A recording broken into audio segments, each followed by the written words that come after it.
Militan Hamas murka selesai dua komandannya terbunuh oleh serangan Israel di Jenin tepi barat. Pihaknya pun bersumpah bakal membalas serangan Israel itu penuh dengan darah. Dalam sebuah pernyataan pada Sabtu 17 Agustus 2024, sayap militan Hamas Brigadir Qassam menegaskan bahwa nyawa para komandannya yang gugur akan menjadi pertanda banjir darah bagi Israel. Dikutip dari Tribun News, Al-Qassam mengumumkan bahwa serangan udara drone Israel menewaskan dua komandannya. Kedua komandan itu adalah Rafan Mahmud Dawasi dan Ahmed Walid Abu Ara. Diketahui Dawasi adalah komandan sayap bersenjata di Jenin dan Abu Ara adalah salah satu tokoh militer senior unit tersebut.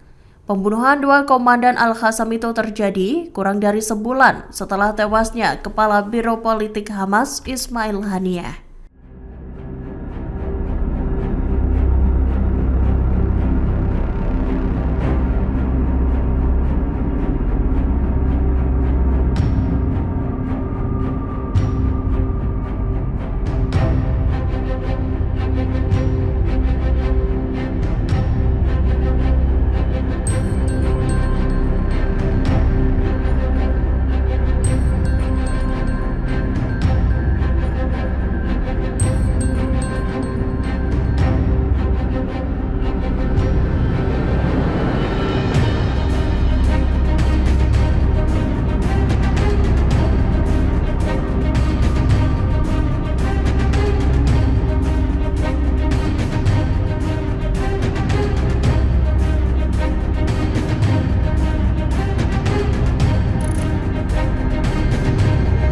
Download Tribun X sekarang, menghadirkan lokal menjadi Indonesia.